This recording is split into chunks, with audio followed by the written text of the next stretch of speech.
দ্বিতীয় দফার বিধানসভা নির্বাচন শেষ হতেই ইসলামপুর বিধানসভা এলাকায় ভোট পরবর্তী হিংসা রুখতে কড়া পদক্ষেপ নিল প্রশাসন। গত ২৩শে এপ্রিল প্রথম দফার নির্বাচন সম্পন্ন হওয়ার পর বুধবার শেষ হয়েছে দ্বিতীয় দফার ভোটগ্রহণ। আগামী ৪ই মে ফল ঘোষণাকে সামনে রেখে এলাকায় শান্তি শৃঙ্খলা বজায় রাখতে তৎপর হয়ে উঠেছে পুলিশ প্রশাসন ও কেন্দ্রীয় বাহিনী।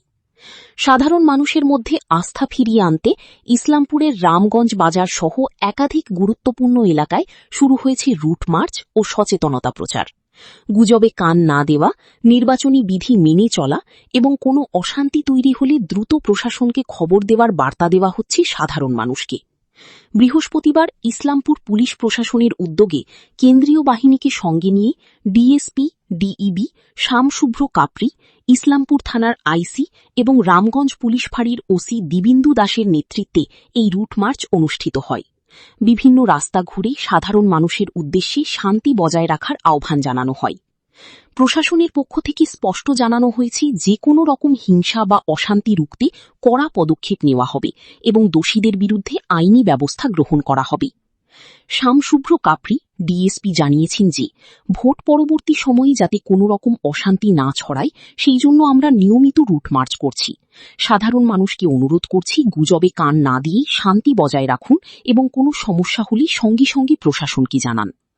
Byte, Shyamshubhra Kapri, DSP, DEB.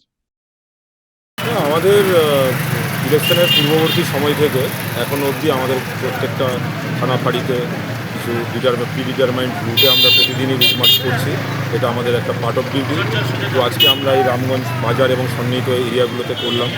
তো আমাদের একটাই এখন উদ্দেশ্য, যাতে নির্বাচনী গণনা এবং গণনা পরবর্তী সময়ে এই এরিয়াতে যেন কোনো অশান্তি না হয়, কোনো যাতে এরিয়ার ল অ্যান্ড অর্ডার কোনো প্রবলেম না হয়। তো সেইগুলো নিয়ে আমরা জনসাধারণকে কিছু সচেতনতামূলক করার জন্য আজকে আমরা পার্টিকুলারলি কিছু মাইকিং করলাম।